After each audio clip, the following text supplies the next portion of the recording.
আজকে আমরা ইংরেজিতে ফিলার ওয়ার্ডস ব্যবহার করা শিখব। ফিলার ওয়ার্ডস এমন কিছু ওয়ার্ড যখন আমরা মনে করেন কথা বলছি এবং একটা কিছু একটা বলে ফেলেছি এবং এরপরে কি বলবো সেটা নিয়ে ভাবছি বা সেটা নিয়ে একটু চিন্তা ভাবনা করছি, ওই যে গ্যাপ টাইমটা থাকে, ওই গ্যাপ টাইমটাতে আমরা যে ধরনের শব্দগুলো ব্যবহার করতে পারি সেই শব্দগুলোকেই কিন্তু ফিলার ওয়ার্ডস বলা হয়। এখন অনেক জায়গা থেকে আপনারা হয়তো বা শুনবেন যে ফিলার ওয়ার্ড বেশি ব্যবহার করা হয়তো খারাপ। হ্যাঁ, অবশ্যই ফিলার ওয়ার্ডস কিন্তু বেশি অতিরিক্ত যদি আপনি ব্যবহার করে ফেলেন তাহলে কিন্তু খারাপ। কিন্তু অল্প অল্প একটু মডারেশনে থেকে অল্প অল্প যদি আমরা ফিলার ওয়ার্ডস ব্যবহার করি তাহলে অ্যাকচুয়ালি আমাদের কথাবার্তাগুলো আরেকটু মনে করেন নেটিভ স্পিকারদের মতো লাগে, একটু ন্যাচারাল লাগে। কারণ আপনি খেয়াল করে দেখবেন আমরা কিন্তু ন্যাচারাল কনভারসেশনের মধ্যে অনেক বেশি ফিলার ওয়ার্ডস ইউজ করি না, বাট হালকা পাতলা ফিলার ওয়ার্ডস কিন্তু ইউজ করি। এতেই কিন্তু আমাদের কনভারসেশন গুলো নেটিভ স্পিকারদের মতো লাগে, একটু ন্যাচারাল লাগে, নর্মাল লাগে। সো অল্প অল্প ফিলার ওয়ার্ডস আমরা অ্যাকচুয়ালি কিন্তু ইউজ করতেই পারি, কিন্তু সব ফিলার ওয়ার্ডস কিন্তু ভালো না। কিছু কিছু ফিলার ওয়ার্ডস অন্যান্য ফিলার ওয়ার্ডস এর থেকে একটু বেটার বা একটু ভালো। আজকে আমরা সেই ফিলার ওয়ার্ডস গুলো নিয়ে শিখবো। প্রথম ফিলার শব্দ well. Well, I did go to America once. এই শব্দটাই যে ওয়েল শব্দটার কথা বললাম, সেটা আপনি কিছু বলার আগে যখন একটু ভাবার সময় চাচ্ছেন তখন কিন্তু ব্যবহার করতে পারেন। যেমন আমার এখানে কিন্তু মেইন বাক্যটা হচ্ছে I did go to America once, যে হ্যাঁ আমি একবার আমেরিকা গিয়েছি। এর আগে কিন্তু আমার ওয়েল শব্দটা বলে খুব একটা মিনিং এ পার্থক্য আসছে না বা অর্থ চেঞ্জ হচ্ছে না। সো আমার এই ওয়ার্ডটা কিন্তু না ইউজ করলেও চলবে, এই কারণে এটাকে আমরা ফিলার ওয়ার্ড বলছি। কিন্তু আমি এই যে শুরুতে well I did go to America once এভাবে বলেছি, এই ওয়েলটা বলার কারণে আমি একটু সময় পেয়েছি, যে এই সময়টাতে আমি চিন্তা করতে পেরেছি যে আমি পরবর্তীতে কি বলবো। দ্বিতীয় শব্দ wow. Wow, that is great news. So যখন আমরা এরকম বিস্ময় বা আশ্চর্য বা খুবই উত্তেজনাপূর্ণ একটা সংবাদ প্রকাশ করতে চাই বা উত্তেজনা প্রকাশ করতে চাই, এরকম এক্সাইটমেন্ট দেখাতে চাই, তখন কিন্তু আমরা ইজিলি ওয়াও এই শব্দটাকেও ফিলার ওয়ার্ড হিসাবে ইউজ করতে পারবো। খেয়াল করে দেখবেন, wow that is great news. আমি কিন্তু ওয়াও যে বলেছি, এটা এই শব্দটার কিন্তু কোনো অর্থ নেই, কিন্তু এটাকে আমি এখানে ফিলার শব্দ হিসেবে ইউজ করে একটু সময় আনছি আমার হাতে, যেই সময়টাতে আমি চিন্তা করে নিচ্ছি যে আমি ওয়াও বলার পর কি বলবো। ওয়াও বলার পর আমি বলেছি দ্যাট ইজ গ্রেট নিউজ, মানে এটা অনেক ভালো একটা সংবাদ। সো আমি এখানে এক্সাইটমেন্ট প্রকাশ করার জন্য বা হ্যাপিনেস প্রকাশ করার জন্য ওয়াও বলেছি, কিন্তু এটা কিন্তু খুবই ভালো একটা ফিলার ওয়ার্ড হিসেবেও কাজ করেছে। ওকে। ওকে শব্দটাকেও কিন্তু আপনি চাইলেই ফিলার হিসেবে ইউজ করতে পারেন। কিভাবে? Okay, I see what your saying. So এখানে দেখবেন, এখানে কিন্তু আমি ওকে সম্মতি প্রকাশ করার জন্য ইউজ করেছি, কিন্তু এখানে কিন্তু আমি ওকে না বললেও চলতো। I see what you are saying, এটার মানেও কিন্তু হলো যে আমি বুঝতে পারছি আপনি কি বলছেন।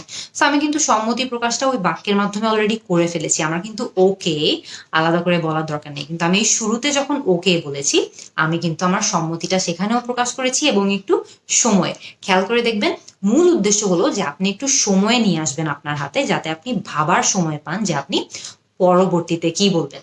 So okay, I see what your saying, এখানে আমি ওকে কে ফিলার হিসেবে ইউজ করেছি।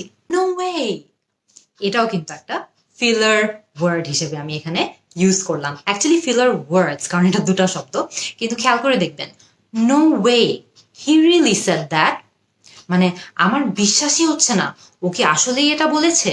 সো যখন আপনার এরকম কোন একটা সিচুয়েশন আপনি কিছু একটা শুনবেন যেটা আপনার বিশ্বাস হচ্ছে না, বা আপনি খুবই শকড, আপনি খুবই সারপ্রাইজ, আপনি বুঝেই উঠতে পারছেন না যে আপনার কি বলা উচিত, তখন কিন্তু আপনি ইজিলি ফিলার হিসেবে নো ওয়ে এটাও বলতে পারেন যে এটা হতেই পারে না, হি রিয়েলি সেড দ্যাট, ও আসলে কি এটা বলেছে।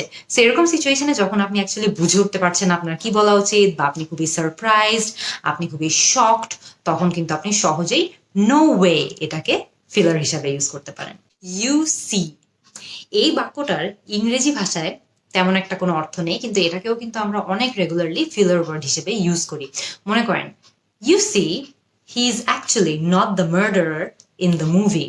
সেখানে খেয়াল করে দেখবেন, এখানে কিন্তু ইউ সি বলাতে পুরো বাক্যের অর্থটা কিন্তু চেঞ্জ হচ্ছে না, অর্থটা কিন্তু এটাই থাকছে যে এই মুভিতে ও আসলে মার্ডারার না, কিন্তু তাও আমরা ইউসি বলেছি, কারণ ইউসি কে আমরা এখানে ফিলার হিসেবে ইউজ করছি।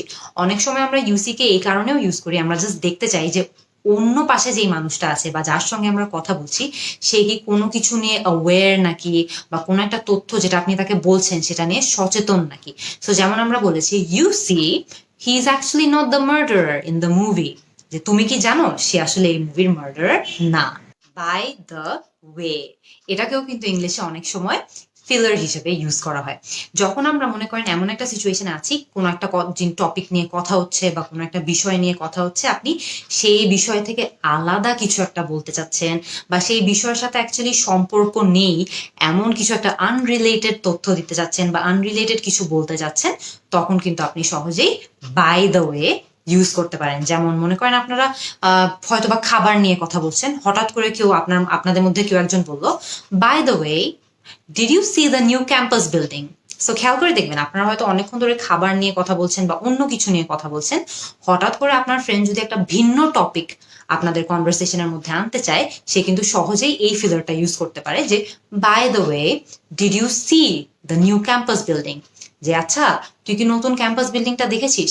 এটা কিন্তু হয়তোবা আপনাদের আগের টপিক অফ কনভারসেশনের সঙ্গে কোনো সম্পর্ক নেই, কিন্তু তাও আপনি বাই দ্য ওয়ে ফিলারটা ইউজ করে কিন্তু এই নতুন টপিকটাকে আপনাদের কথাবার্তার মধ্যে ঢুকাতে পারছেন। টু বি অনেস্ট, এটাকে কিন্তু আমরা সাধারণত ফিলার হিসেবে তখন ইউজ করতে পারি যখন আমরা মনে করেন কোনো কিছু নিয়ে আমাদের অনেস্ট ওপিনিয়ন বা আমাদের মতামত কাউকে দিতে চাচ্ছি।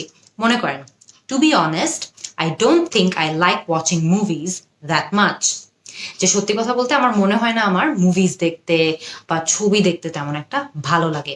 খেয়াল করে দেখবেন, এখানে যদি আমি শুধুমাত্র মেইন বাক্যটা বলতাম যে I don't think I like watching movies that much, তাহলেও কিন্তু আমার মেইন কথাটা বা মূল যেই মিনিংটা আছে, অর্থটা আছে, সেটা আমি প্রকাশ করতে পারছি। আমার কিন্তু আলাদা করে টু বি অনেস্ট বলার দরকার নেই, কিন্তু আমি টু বি অনেস্ট বলে একটু সময় নিয়ে আসছি আমার কাছে, যেটা অ্যাকচুয়ালি ফিলার ইউজ করার মূল উদ্দেশ্য, একটু সময় আনা হাতে। যে টু বি অনেস্ট, যতক্ষণ আমি এটা বলছি ততক্ষণ আমি চিন্তা করে নিচ্ছি যে আমি এরপরে কি বলবো। I don't think I like watching movies that much, যে সত্যি কথা বলতে আমার আসলে মুভিজ দেখতে তেমন একটা ভালো লাগে না। Last English filler, you know, এটা কিন্তু actually one of the most popular English fillers. এটা আমরা অনেক অনেক অনেক বেশি ইংরেজিতে ফিলার হিসাবে ব্যবহার করি, কিন্তু এটার আসলে আপনারা অ্যাকচুয়ালি জেনে অনেক সারপ্রাইজড হবেন, এটার অ্যাকচুয়ালি কোনো অর্থই নেই। এটা আমরা জাস্ট ফিলার হিসেবে ইউজ করি, এটার কিন্তু ডিরেক্ট কোনো মিনিং ইংলিশ ল্যাঙ্গুয়েজে নেই। You know the rice cake was not that bad, you know the rice cake was not that bad.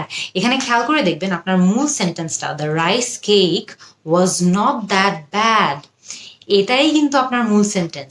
এই সেন্টেন্সটা পড়েই কিন্তু আপনি বুঝে যাচ্ছেন যে আপনি কি বলতে চাচ্ছেন, বা যে আপনার কথা শুনছে সে কিন্তু শুধুমাত্র এই বাক্যটা শুনলেই বুঝতে পারবে যে আপনি কি বলতে চাচ্ছেন। এখানে কিন্তু আলাদা করে ইউনো বলার কোনো দরকার নেই, কিন্তু আবারও আমরা এখানে ইউনোকে ফিলার হিসেবে ইউজ করছি, যাতে আমরা ওই সময়টাতে যখন আমরা ইউনো এটা বলছি তখন যাতে আমরা একটু চিন্তা করার সময় পাই যে এরপরে আমরা কি বলবো। আজকে কিন্তু খুব মজার একটা ক্লাসের মাধ্যমে আমরা অনেকগুলো ইংরেজি ফিলার ওয়ার্ডস শিখে ফেলেছি, কিন্তু ইংলিশে কিন্তু এর বাইরে আরো অনেকগুলো ফিলার্স আছে।